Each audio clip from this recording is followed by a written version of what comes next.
Madame la Première Dame, deuxième vice-présidente du Front populaire ivoirien.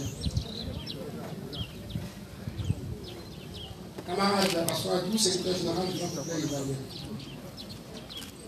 Camarades membres de la direction du parti,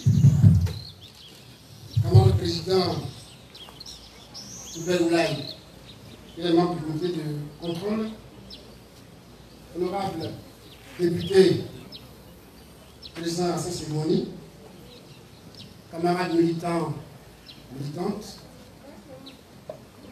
Monsieur le Président Georges Amand Renier et les membres de la commission DDS,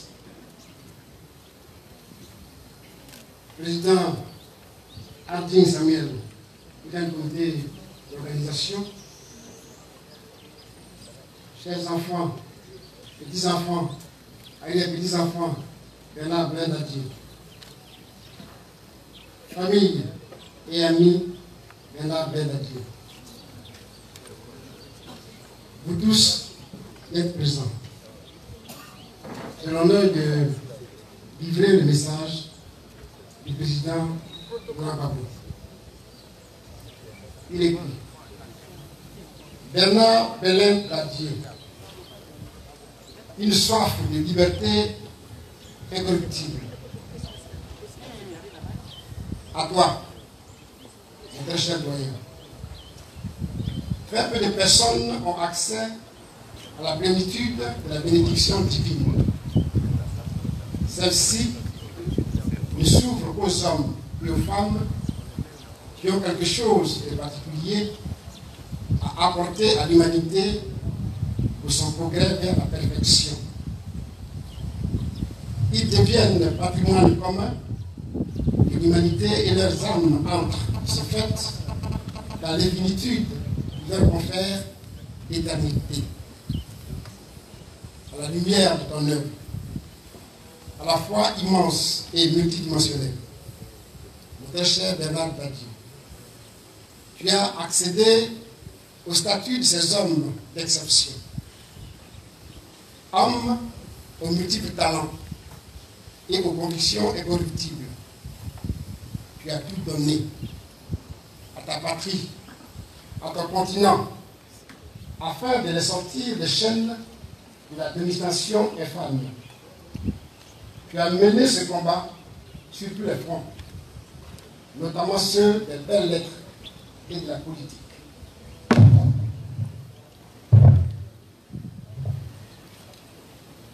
Les nombreux prix qui t'ont été décernés au niveau mondial pour récompenser la qualité de tes œuvres littéraires témoignent pour toi dans les chaînes des générations.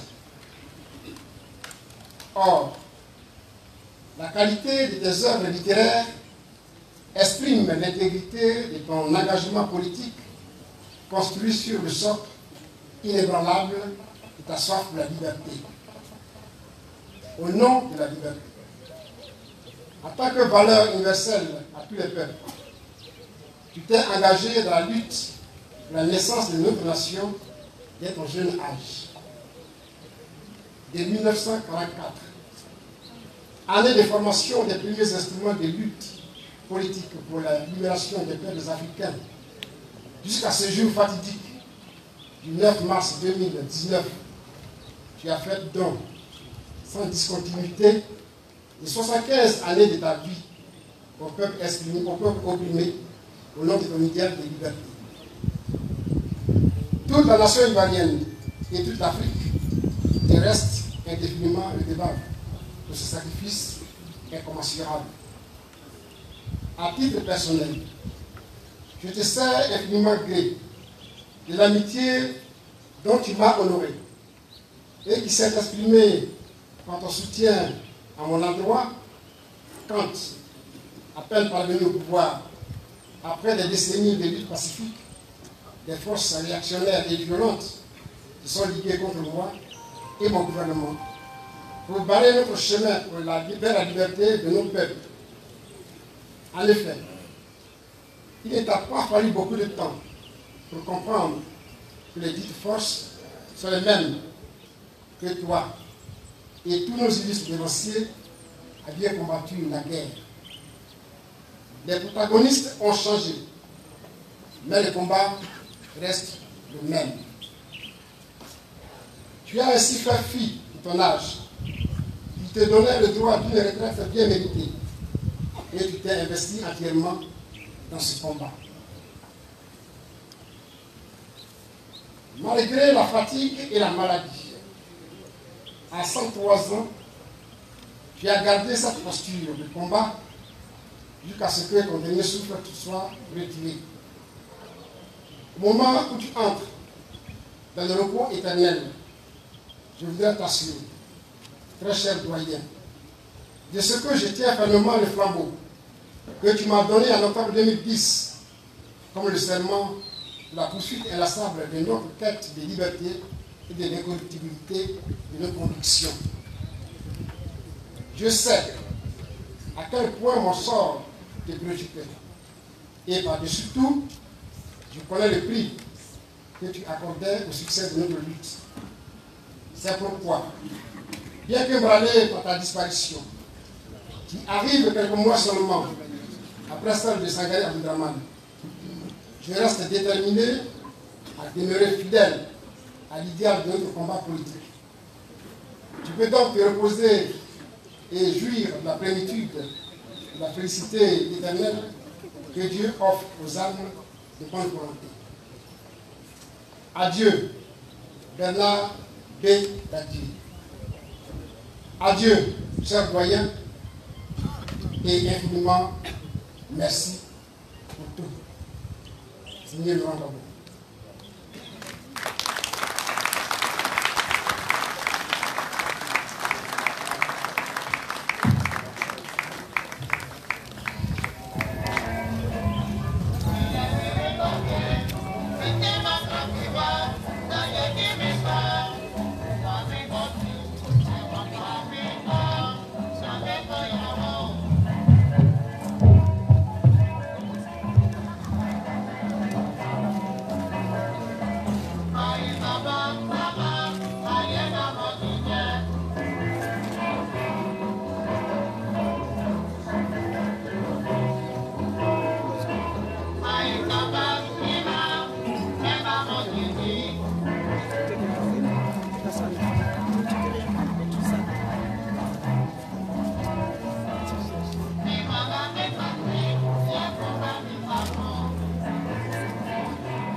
C'était l'hommage du président Laurent Gbagbo à son idole dans la lutte, Bernard B. Dadier. Crémier. Ah, Crémier. Doyen Abdine, je sais que toi aussi tu as fait la dictée hein, à l'école primaire, Crémier. Moi, ça m'a fatigué, mais mon voisin, ça l'a fatigué plus que moi. C'est-à-dire, moi, j'étais fort, quoi. Quand dictée, là. Mais mon voisin, je vais vous dire pourquoi. Lui, son papa était un grand chasseur au village là-bas. Le papa, il avait 4 enfants et puis 12 chiens. Tous des petits chiens comme ça, des petits chiens de chasse dans la savane. Donc son enfant, il n'avait pas trop l'esprit à l'école, il avait l'esprit sur les aboutis de la savane. Et il devait faire dicter Crémier. On va y revenir. Mais pour l'instant, je vais demander à la danse à Boudan. La danse a aussi venue de Kinimokro, dans la région du Moronou, c'est-à-dire de Bongwanou. Voilà, vous approchez un peu. Voilà, là c'est bon. Très bien. Voilà. Non, c'est bon. Très bien. Danielo, il faut envoyer quelques micros pour que le son des instruments surtout porte. C'est là-dedans ça aussi. Ils se mettent comme au village, en clair de lune, autour du feu. Et ça va chauffer tout à l'heure. Allô. Voilà. Allez, toute la place est à vous.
Amen.